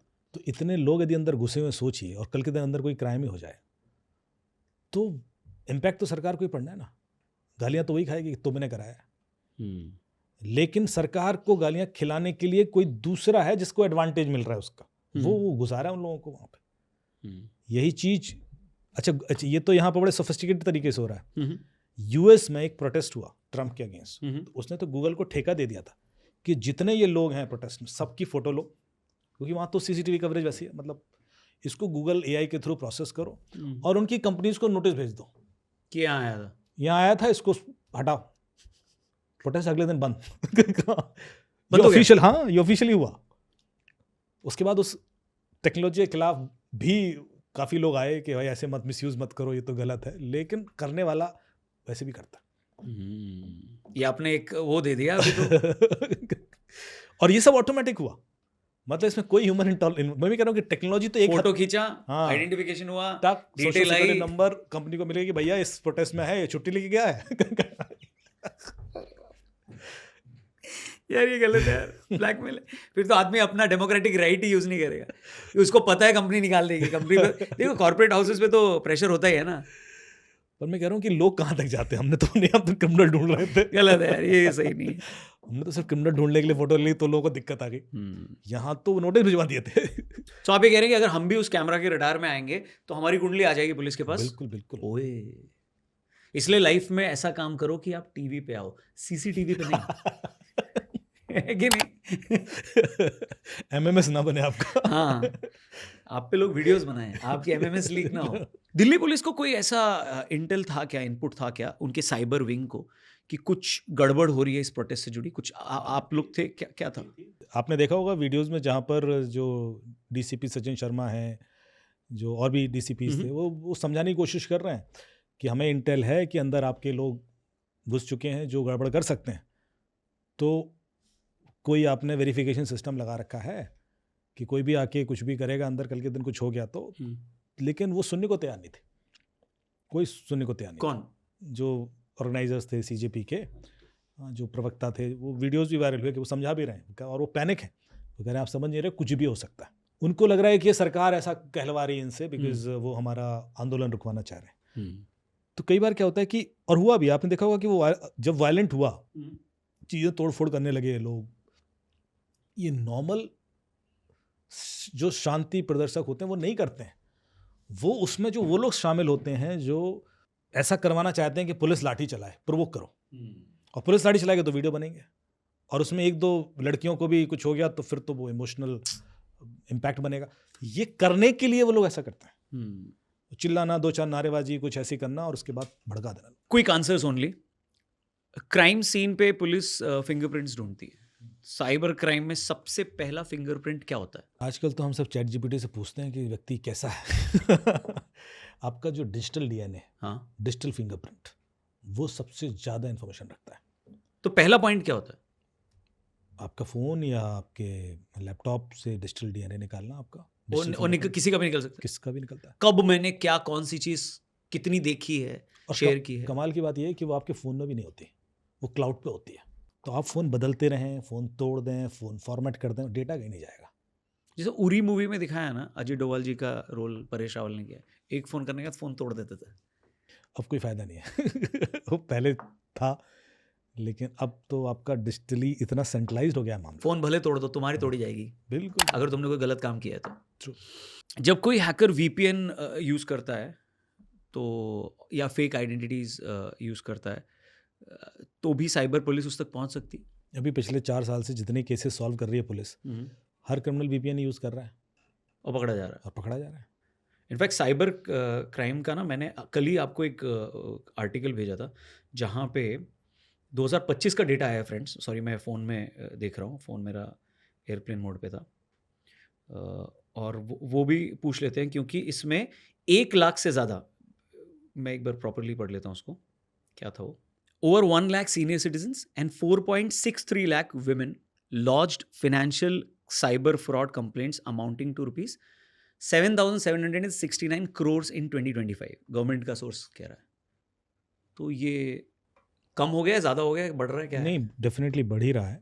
देखिए वो ऑफिशियल भी ये रिपोर्टेड है। हाँ, वो भी रिपोर्टेड है क्योंकि अनरिपोर्टेड भी बहुत सारे केसेस होते हैं। अब जब छोटे अमाउंट के केस होते हैं तो लोग नहीं पूछे प्रोसेस में जाते हैं। और सिर्फ फाइनेंशियल फ्रॉड नहीं, बहुत सारे ऐसे भी क्राइम हैं जो इसके बियॉन्ड भी हो रहे हैं। सोशल मीडिया क्राइम है, डिफेमेशन है, कंपनी के अगेंस्ट लिख के शेयर वैल्यू गिरा देना, धमकी देना, एक्सटॉर्शन करना, सेक्सटॉर्शन करना, बहुत सारे केसेस। हर केस सेक्सटॉर्शन के केस तो रिपोर्ट ही नहीं होते। बंदा चाहता ही नहीं कि मैं ये चीज़ पता पड़े किसी को, और वो बेचारा दबाव में रहता है, पैसे भी दे देता है। ओवरऑल नंबर्स बहुत ज़्यादा होंगे मेरे ख्याल से। जो एवरेज I4C में कंप्लेन आती है वो 8 से 10 हज़ार पर डे की कंप्लेन है। ज़्यादातर फाइनेंशियल फ्रॉड की होती है। 70-80% तो फाइनेंशियल फ्रॉड किया। मेरा कट गया पैसा। तो आप उसका भी एवरेज लेके चलोगे तो भी 30-35 लाख कंप्लेन है साल की। बाप रे। अगर किसी आम आदमी का आधार, पैन या बैंक डिटेल्स है जो डार्क वेब पे बेची जा रही है तो उसको कैसे पता चलेगा कि मेरा डेटा बेचा जा रहा है इलीगल तरीके से? उसको रोक सकता है वो? देखिए, अब तक तो बिक के वो फ्रीली भी अवेलेबल होगा। अब तो बिक चुका है। हो गया। अब ऐसा अब जाओ। मतलब ऐसा ऑप्शन नहीं है आपके पास कि मैं खरीद लेता हूँ। बड़े जागरूक बनने आए। क्योंकि ये डेटा, आधार, पासपोर्ट तो अब क्रिमिनल के पास भी है आपका। आपको आप यार ये गलत है। अब इसकी टेंशन क्यों ले रहे हो आप? और मैं हमेशा ये बोलता हूँ कि देखिए, ये मान के चलिए कि आपका डेटा बाहर है, उसको रोकने की कोशिश मत कीजिए। 6 महीने पहले न्यूज़ आई, गूगल के 16 बिलियन पासवर्ड लीक हुए। 16 बिलियन पासवर्ड गूगल के। तो दुनिया में लोग कितने? 8 बिलियन। इंटरनेट कितने लोग यूज़ करते हैं? 4 बिलियन। 16 बिलियन पासवर्ड बाहर हैं। और मैं सोच रहा हूँ मेरा तो बहुत कॉम्प्लिकेटेड है, मेरा थोड़ा ना लीक होगा, ये तो बेवकूफ़ी है। सबके बाहर है, एज सिंपल एज दैट। डरा दिया यार आपने। तो आप ये तो मान के चलो कि आपका Aadhaar, passport, PAN number, GST number या जितने भी जिनको भी आप ये सब बाहर है। ये आपके बारे में मुझे पता करने में 5 मिनट लगेगा, उससे भी कम में निकल आएगा। लेकिन उसका मिसयूज ना हो, उसको रोकने के तरीके। जैसे अब आधार का मिसयूज रोकने के लिए आधार का वेबसाइट है uidai.gov.in, उस पर जाएं और उसकी आधार वेरिफिकेशन ब्लॉक कर दें। तो कोई ना सिम ले पाएगा, ना उसका अकाउंट खुलवा पाएगा, ना कोई ऐसा काम कर पाएगा। तो वैसे ही सेफ हो गया। तो इस तरह के स्टेप्स ले लेंगे तो मिसयूज नहीं होगा। कल को अगर इंडिया पे साइबर अटैक अटेम्प्ट होता है तो सबसे पहले किस चीज़ पे अटैक होगा? Banking, electricity, mobile networks, airports? सबसे वल्नरेबल क्या है? सबसे प्राइम क्रिटिकल इंफ्रास्ट्रक्चर होता है इलेक्ट्रिसिटी। ठीक है। एक बार बिजली गई तो सब गया। बॉम्बे में हुआ था ना क्या? बॉम्बे में हुआ था, मुंबई पावर ग्रिड पर अटैक हुआ था। 2-3 दिन तक बिजली इम्पैक्टेड रही थी। चाइना ने किया था। और ये पूरा एट्रीब्यूट हुआ, इन्वेस्टिगेशन किया CBI ने भी, और भी आप थे इसमें इन्वॉल्व थे? नहीं, मैं इन्वॉल्व नहीं था, लेकिन महाराष्ट्र साइबर में उस समय ब्रजेश सिंह जी थे, जो भी प्रिंसिपल सेक्रेटरी हैं। तो उनका भी एनालिसिस आया था, and I think it was very well attributed कि इट इज फ्रॉम चाइना। यार ये लोग क्या काम करते हैं और कितना मतलब कितना थैंकलेस जॉब इन लोगों का कि पीछे कितने अटैक्स और कितने अटेम्प्ट्स को ये लोग रोकना है। और बट इन लोगों को कोई जानता नहीं है, कोई नहीं जानता, और ना इनको वो रिकग्निशन मिलता है। नाम भी नहीं जानते होंगे लोग। हाँ, हर स्टेट में से, कई बार पुलिस का ही बता दूं कि मुझे तो खैर ऐसे जवानी याद रहते हैं कि कांस्टेबल लेवल से लेकर ADG या DGP रैंक के ऑफिसर्स कौन ऐसे हैं जो साइबर में ब्रिलियंट हैं, हर स्टेट में। बट उनको कोई नहीं जानता, जो बहुत अच्छा काम कर रहे हैं। ना सिर्फ जैसे कि अभी रजनीश गुप्ता जी, जो IFSO के जॉइंट CP हैं हाँ, दिल्ली में, मिला हूँ मैं उनसे। उन्होंने एक सर्विस स्टार्ट की, बड़ी प्रोएक्टिव सर्विस है। वो कहते हैं कि मैं जैसे अकाउंट का ट्रेल जब मॉनिटर कर रहे हैं और उसमें पता पड़ा कि यार इस अकाउंट में बंदा यहाँ से पैसा ट्रांसफ़र कर रहा है, हाँ, तो उसको मैं कॉल करवा देता हूँ अपने कॉल सेंटर से कि भाई ये पैसा तूने ट्रांसफर किया, फ्रॉड अकाउंट है। अच्छा। हाँ, क्योंकि वो इन्वेस्टमेंट स्कीम में फंसा होता है वो, तो ये फ्रॉड अकाउंट मॉनिटर कर रहे हैं क्योंकि उस पर किसी और का भी पैसा आया तो कंप्लेंट आई। अब इसमें इस आदमी का पैसा आया जिसकी कंप्लेंट नहीं है, तो इसको इनका कॉल चला जाता है कि कि मत करो, रुको मत करो, मत रुको भाई, करो। अरे बाप रे, ये एडवांस में है। ये एडवांस प्रोएक्टिव करते हैं। और ये रजनीश गुप्ता जी इफ्सो के जो रजनीश गुप्ता जी करते हैं, और इन्होंने इतना पैसा रुकवाया, लोग थैंकफुल कि सर मैं तो सोच रहा था ये है। सो लोगों को नाम ही नहीं पता, लोगों को मतलब this is something, and I am sure her state में ऐसा हो रहा है। जैसे केरल में जाएंगे तो मनोज अब्राहम जी ने यही स्टार्ट किया, आप बाकी स्टेट में जाएंगे, तेलंगाना में बड़ा अच्छा हो रहा है, यूपी में भी अच्छा काम हो रहा है। तो ये जो पैसा रुक रहा है, बच रहा है, उसके बारे में तो कोई बात कभी होगी नहीं ना, जो लॉस हो रहा है उसके बारे में बात होती। So technically third world war is happening digitally. And choose your heroes wisely यार। वो दीपिका को तुमने हीरो बना दिया यार, इतने साइबर का अटैक रोकने के लिए इतने सारे लोग काम कर रहे हैं। अब पता है कुछ लोग बोलेंगे ये तो उनकी ड्यूटी है, इसी के तो पैसे मिलते हैं। पैसा लेकर तो लोग मर्डर भी कर देते हैं सर। सो एक साइबर एक्सपर्ट अपने फ़ोन में ऐसी कौन सी सेटिंग है जो चेंज करता है जो कॉमन लोग नहीं चेंज करते? साइबर एक्सपर्ट फोन पे नहीं ट्रस्ट करता, अच्छा, अपनी इंस्टिंक्ट पे इंस्टिंक्ट पे ट्रस्ट करता है। यदि आप फोन की सेटिंग से बच जाते तो मैं वो सेटिंग सबको कराई देता, मैं अपने लिए करके को रखता। इतना इजी नहीं है भाई। आगे सुनने, अच्छा सुनेंगे अभी सेटिंग यही सेटिंग बची थी, ये भी कर लेते हैं। ये भी कर ऐसा लेते। कुछ नहीं। सो ये जो सी जनता पार्टी का प्रोटेस्ट था, इससे रिलेटेड बहुत सारा मटेरियल सोशल मीडिया पे वायरल हुआ। झारखंड प्रोटेस्ट का उतना वायरल नहीं हो रहा है, क्या हो गया? पैसा कम पड़ गया होगा। देखिए अभी हुआ क्या है कि जैसे ही सरकार थोड़ा सा स्ट्रांग हुई, उनको एविडेंस मिल गए कि ऐसा हो रहा है, तो प्रेशर अब वापस नेटा पर आएगा। सवाल यह है कि क्या वो इस चीज़ को पॉजिटिवली लेकर अपने आप को रेगुलेट करेंगे, या they have much bigger agenda कि सरकार को पोक करके इसको बैन करवाएं। क्योंकि यदि सरकार की इन्होंने नहीं सुनी और एल्गोरिथम बायस्ड चलता रहा और सरकार को मजबूरन बैन करना पड़ा, तो भी नुकसान सरकार का ही है। मुझे ऐसा लगता है क्योंकि यदि कुछ भी अनरेस्ट होता है देश में तो उसका बेनिफिट, तो वो शायद चाहते होंगे ऐसा कि हम जानबूझ के ऐसा करें। हम तो सॉरी बोल दिए, करेक्ट, लेकिन अब हम सॉरी बोलकर भी नहीं चेंज होना क्रुक्ड मानसिकता है कि मैं सॉरी तो बोल के इसलिए पब्लिक परसेप्शन अपने फेवर में ले लिया, लेकिन अब मैं बदलूंगा अभी भी नहीं, मैं करूंगा वही। और अब इतने एविडेंस है सरकार के पास, सीएम से लेकर जो उन्होंने प्राइम मिनिस्टर के वीडियो तक का किया, तो ऐसा नहीं हो सकता कि ये सब चीजें गलती से हुई हों। ये सरकार को पोक करने के लिए हुई है। जिन बच्चों ने गालियां दी हैं, जिनके वीडियोस वायरल हुए हैं, जिनका फेस पूरी दुनिया ने देख लिया, पूरे देश ने देख लिया, वो कभी इंटरनेट से हमेशा के लिए हट सकता है, वाइप आउट हो जाएगा, या वो डेटा हमेशा रहेगा? कभी भी नहीं हटेगा, कभी भी नहीं। कोई चाहे तो हटवा सकता है? सवाल ही नहीं उठता। पैसा देके भी नहीं होगा? कुछ नहीं, क्योंकि उसके इतने आर्काइव्स बैकअप बन जाते हैं। सोशल मीडिया आर्काइव से लेकर इंटरनेट की जो वेबसाइट है उनके तक आर्काइव्स होते हैं। आप देखोगे यही वेबसाइट 10 साल पहले कैसी दिखती थी, आज कैसे दिखती थी, वो देख सकते हो आप। उसने कोई गलती क्यों की वो पकड़ सकते हो आप। तो ऐसा तो वीडियो तो इतना हैशटैग करके पुश हुआ है कि पता नहीं कहाँ से पोस्ट हुआ होगा, तो उनके लिए तो उसके मल्टीपल आर्काइव बन गए होंगे। तो कितना प्रॉब्लम है, वो डेटा रह गया, वो डेटा रह गया। और ये बात मान के चलो, कल के दिन आप किसी रेपुटेड प्रोफेशन में जाते हैं, मान लीजिए आप IAS IPS बन जाते हैं, मान लीजिए आप डिफेंस में जा रहे हैं, मान लीजिए आप किसी कॉर्पोरेट में अच्छी लाइफ है, उसकी वजह से आपको लाइफ लॉन्ग हो सकता है कि ग्रोथ ना मिले या आपको साइडलाइन किया जाए, because you have created a strong perception about, या तो एंट्री नहीं मिले। एंट्री ना मिले। आपको पता है जब जापान में ओलंपिक हो रहा था तो एक सिंगर था जिसको इनॉरल डे के दिन परफॉर्म करना था। 6 घंटे वो वहाँ पहुँच गया, प्रैक्टिस चल रही है स्टेज पर प्रॉपर, अब इनॉरल में परफॉर्म करना है, उसको शायद 8 घंटे पहले मना कर दिया कि भाई तू नहीं कर सकता।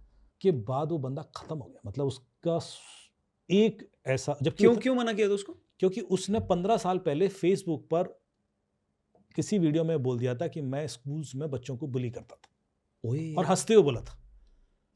सिर्फ वो एक स्टेटमेंट कि मैं बच्चों को बुली करता था वेंट सो अगेंस्ट हिम कि वो उसको उसकी जिंदगी के बेस्ट मोमेंट से खींच लिया, और वो सिंगर ही खत्म हो गया उसका।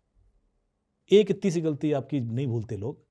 यहाँ तो आप गालियाँ दे रहे हो, नेपाल बना देंगे, बांग्लादेश बना देंगे, तो नहीं करना चाहिए। मतलब ये देखिए, ये थोड़ा सा सेंसिबल रिएक्शन। हम हमेशा क्या होता है कि हम लोग जब भी बाउंड्री क्रॉस करेंगे, और सोशल मीडिया ऐसा है, और आजकल हर आदमी के हाथ में फ़ोन है। आपने देखा होगा कि कई सारे इंसिडेंट हुए कि लोग सिक्योरिटी गार्ड से लड़ लिए, लोग होटल में लड़ लिए, उसके बाद वो पब्लिकली, भले ही वो एक मोमेंट होगा उनका, शायद वो गुस्से भी होंगे, लेकिन वो ज़िंदगी भर के लिए ख़त्म हो जाते हैं। आपको इतना कॉन्शियस होना अब ज़रूरी है। सो दिल्ली पुलिस अभी क्या कर रही है? उनके ऊपर जो अटैक हुआ, पत्थर फेंके गए, क्या जिन्होंने उन पे अटैक किया उन पे एक्शन लिया जाएगा? देखिए, जो लोग क्रिमिनल हैं उन पर तो डेफिनेटली एक्शन लिया जाएगा, जो आइडेंटिफाइड क्रिमिनल्स हैं। हाँ। जो जुवेनाइल हैं, बच्चे हैं, उनको तो छोड़ दिया जाएगा, क्योंकि उनको एडवांटेज डेफिनेटली मिलेगा, बिकॉज हमारा लॉ कहता है उनको कि कोई क्रिमिनल केस उनके अगेंस्ट ना बनाया जाए। लेकिन और उसके बाद प्रधानमंत्री जी ने खुद माफ़ किया है कि भाई बच्चों को ना, लेकिन जो क्रिमिनल है, जिनकी हिस्ट्री है, जिनको बट अगर क्रिमिनल को हटा देते हैं, जुवेनाइल को भी हटा देते हैं, प्रधानमंत्री ने माफ़ किया, वो भी हटा देते हैं, लेकिन अगर मेरे पापा को, चाचा को, पति को पत्थर लगे हैं और बहुत ही सीरियस इंजरीज भी हुई हैं दिल्ली पुलिस को ही है ना, पुलिस में एक लेडी कांस्टेबल को भी हुई है, बहुत सारे लोग हुए हैं। तो ये लोग पर्सनली जाके कर सकते हैं कंप्लेंट, या क्योंकि प्राइम मिनिस्टर ने माफ़ कर दिया तो माफ़ हो जाएगा? नहीं, वो नहीं कर सकते। आपको ये पता है, पुलिस नहीं कर सकती कंप्लेंट। भले पुलिस को लिंच भी कर, लिंचिंग के वीडियोस आए ऑलमोस्ट। आपको पता है एक, तो अब इसमें से कैसे आइडेंटिफाई करोगे कि जेन्युइन आम कौन है? आदमी पार्टी का एमएलए था, जिसने जब पिछले दंगे हुए दिल्ली में, उसमें उस व्यक्ति, वो जो एमएलए था, वो उस व्यक्ति, जो एक आईबी का ऑफिसर था, जिसको उन्होंने चॉप कर करके मारा था। अंकित शर्मा को, ताहिर हुसैन की बात कर रहा हूं MLC मैं। जो, हाँ, ताहिर हुसैन केस जब अरेस्ट हुआ, क्योंकि ये हाँ, इन्वेस्टिगेशन चल रही थी अंकित शर्मा की, तो इतने ज्यादा जर्नलिस्ट उसके फेवर में आ गए। विशाल डडलानी भी आए थे, हाँ, सारे, जावेद अख्तर साहब। आप, वो आईबी का क्या कर रहा था ऑफिसर यार? वो आपके लिए काम करता है, उसको ताहिर हुसैन से मतलब नहीं था, उसको ये मतलब था कि अंदर ये लोग ब्लास्ट करने के लिए सामान तो नहीं उठा रहे हैं। और वो बाद में आइडेंटिफाई भी हुआ। ये जो आज आप बचे हुए हैं दिल्ली में, ये जब डॉक्टर्स आइडेंटिफाई हुए कि वो बॉम्ब बना रहे थे, बिकॉज ऑफ आईबी। अगर आईबी नहीं घुसेगी, नहीं इन्फॉर्मेशन लाएगी, तो आप हर दिन यहाँ पर पटाखे फूट रहे होंगे। और उस व्यक्ति को ऐसे मारा जाता, वो मारा क्यों गया ऐसे? मैसेज देना था कि हम तुझे तड़पा के टॉर्चर करके मारेंगे यदि कल के दिन। ये एक जो मैसेज था, ये बिना ताहिर हुसैन टाइप के लीडर के कोई नहीं देता। कोई आम आदमी ऐसे राइट्स में ऐसे नहीं। और उसको डिफेंड कर रहे थे लोग, उसको कीचड़ में फिर वैसे किया गया, मतलब उसको डिफेंड कर रहे हैं आप लोग। और अभी तो उसको अब तो सजा भी हुई, उसको प्रूव हुआ है, उम्र कैद हो गई उसको। हाँ, तो ये जो चीज़ है ना कि आप, पुलिस कभी कुछ रिएक्ट नहीं कर पाती। अब वो आईबी ऑफिसर की फैमिली ने थोड़ा ना केस किया, वो तो कर ही नहीं सकते, वो तो ड्यूटी पे है। उसको पत्थर लग रहे हैं, वो बेचारे बुलेट प्रूफ जैकेट या वो पहन के, एसएसपी साहब, डीसीपी साहब खड़े हुए हैं, बस सीनियर ऑफिसर्स को भी बहुत चोट आई। हाँ, वो उनको चोट आई है। वो कोई केस नहीं कर सकते, because this is considered there duty. अब कोई आर्मी का जवान कुछ हो जाए तो वो तो ड्यूटी है उसकी, लेकिन उसकी भी तो फैमिली है, उसको भी तो उतना ही दर्द होता है, उसके भी तो बच्चे हैं, उसको भी तो शाम को घर जाना है। कोई इस बारे में नहीं सोचता। और वो कर क्यों रहा है? आपके लिए। उसका अपना कोई इंडिविजुअल बेनिफिट नहीं होता। तो हमें शायद ये एक, आज स्कूलों में ना ये चीज़ पढ़ाना भूल गए लोग। हम जब मैं स्कूल में था तो एक नैतिक ज्ञान का चैप्टर होता था, एक सब्जेक्ट होता था पूरा।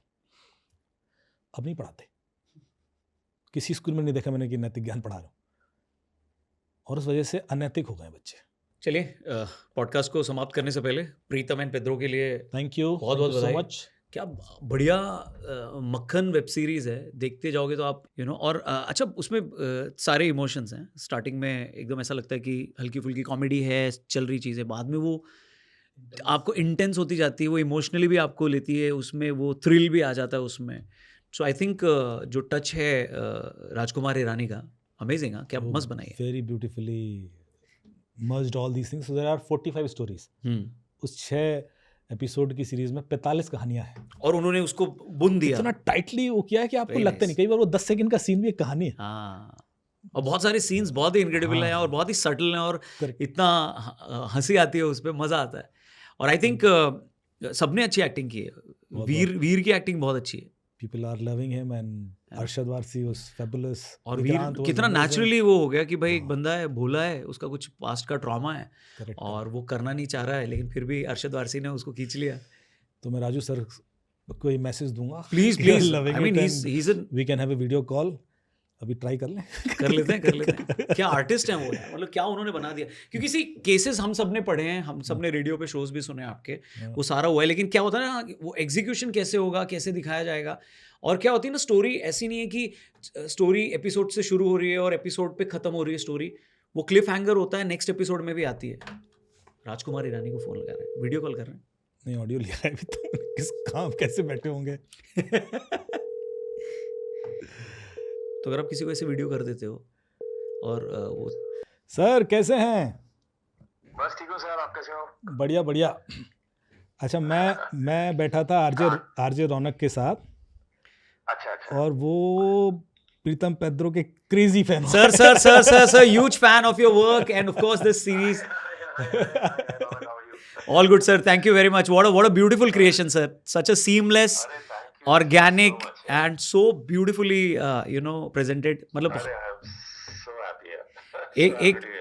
एक लाइन बोली जाती है सर अक्सर कि दुनिया में सबसे मुश्किल होता है आसान होना, and you have crack that so beautifully, so simply awesome. और सर कमाल की बात थी वीर के लिए, जब इन्होंने कहा, मैंने कहा यार ये हाँ sir, Veer is so flawless, मतलब फ्रेम 1 से लेकर के एंड तक he was so organic, natural, and ऐसे लगता है कि प्यारा है, बच्चे पे दया आ रही है और फिर भी वो फंसा हुआ है, एंड द वे एंड में जैसे चीजें रिवील हो रही थी, I mean everything was flawless sir. So good to talk to you. And बाप को ही दया नहीं आती बाकी। मैंने सर को मैसेज किया तो राजू सर का मैसेज आता है कि मैं उसको इसी बात के लिए डांटता था। मैंने कहा कि वो बेचारे। नहीं सर, उन्होंने बहुत ही अमेजिंग किया sir. Please give our regards to him and good luck to and hope to see you soon sir. बहुत ही मजा आया, looking forward to see the next season. Thank you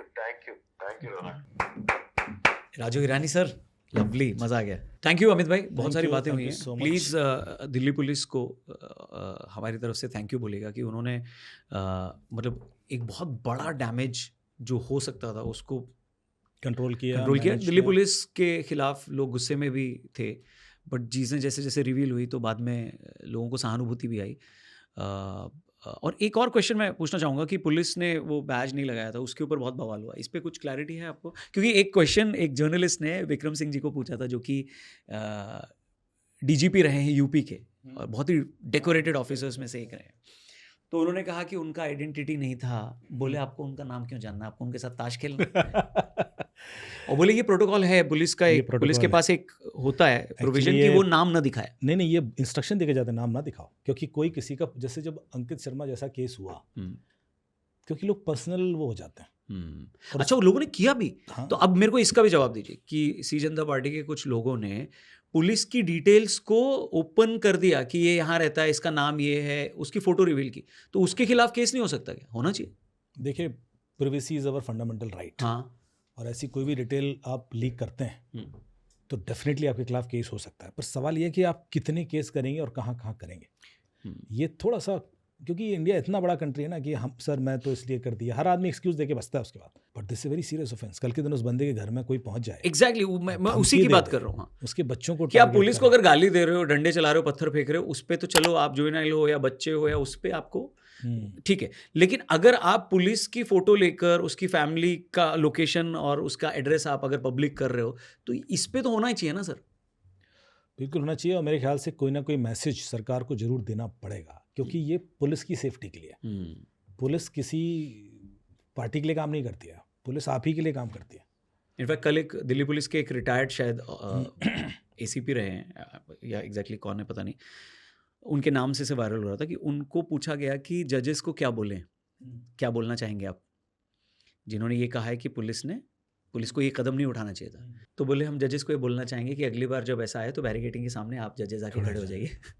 बहुत वायरल वीडियो। हाँ, नहीं ये बिल्कुल कि आप खड़े हुए, आप आइए वहाँ पे, फिर आप बताइए पुलिस को क्या करना है। पुलिस का मैं बताऊं सिचुएशन, जो साइबर के केस में जब वो इतना कॉम्प्लिकेटेड इन्वेस्टिगेशन करते हैं कि बीपीएन के पीछे बंदा है, धमकी दे रहा है और ये है, और उसके बाद जज के सामने ले जाते हैं और जज उस बंदे को बेल दे देता है, या वो प्रोसेस नहीं समझ रहा कि कितनी मुश्किल से बेचारे ने आइडेंटिफाई किया है, 10 में से 2 तो पकड़ पाते हैं। कितना हैरेस होते हैं, अप्रिशिएशन नहीं मिल रहा है, इधर भी गालियां खा रहे हैं, उधर भी गालियां खा रहे हैं, और ऊपर से जो काम एफर्ट 6-6 महीने से करके गए तो वो वेस्ट हो गया। This is what they are going through. मतलब आई कैन एम्पैथाइज दैट, जो प्रीतम पेद्रो में मैंने थोड़ा सा दिखाया है कि एक तो क्रेडिट की लड़ाई भी है, ऊपर से हर तरफ से गालियां ही खानी है। और सिचुएशन इतनी कॉम्प्लिकेटेड है कि आसान नहीं है अब कि क्रिमिनल को आप ऐसे ही ढूंढ लेंगे। मतलब दे आर मच मोर तो सपोर्टिव एंड तो अगर कोई आपका साइबर क्राइम का केस सॉल्व करते हुए अगर आपको कोई एकदम ही खतरनाक वाला क्रिमिनल मिल गया तो आप उसको ऑफर करते हो ये पार्टी बदल ले हमें हमारे साथ इन्वेस्टिगेटर बन जा। देखिए कई बार जब बच्चे मिलते हैं ना तो मैं डेफिनेटली उनको एंगेज कर लेता हूँ, जो 15, 16, 14 साल के बच्चे होते हैं और उन्होंने कोई मजे में क्राइम कर दिया या वो आइडेंटिफाई कर लिया, तो उसके दिमाग के ऊपर आप उसको ऑफर मतलब किया जा सकता है। We engage we give them a positive direction कि आप हेल्प कीजिए पुलिस की and we'll reward you, will give you appreciation. और बहुत सारे ऐसे बच्चे हैं, बहुत अच्छा। सारे। हाँ तो अब सिस्टम का हिस्सा बन गया वो लोग। बिल्कुल। बट जो सीजनड होता है उसको नहीं लेते हैं, सीजन जो है वो फिर उसको आप चेंज नहीं कर चेंज नहीं कर सकते। सकते। फिर उसके लिए पेलो इंडिया योजना की फिर तहत उसको तो हाँ मैसेज देना पड़ता है तभी जाके ठीक होता है। पेलो India. Thank you sir, thank you, मजा आया। थैंक यू अमित रौनक भाई भाई। प्लीज़, बहुत सारी बातें हुई इस पॉडकास्ट में, शेयर करना अपने फ्रेंड से और कमेंट करके बताना अगली बार साइबर क्राइम से जुड़ा हुआ अगर कोई सवाल आपके मन में आए, इस प्रोटेस्ट से जुड़ा हुआ अगर कोई अभी भी डाउट आ रहा है आपके मन में या कोई आपका ओपिनियन है किसी पॉइंट पे, प्लीज़ कमेंट करना और चैनल को सब्सक्राइब करना। Thank you for watching. और प्रीतम एंड पेद्रो को ज़रूर देखना, सीजन 1 आ चुका है, सीजन 2 की लिखावट चालू हो गई। राजू सर से अभी बात भी की हमने। So thank you very much for that. Thank you Raunak. Thank you for watching. नमस्ते।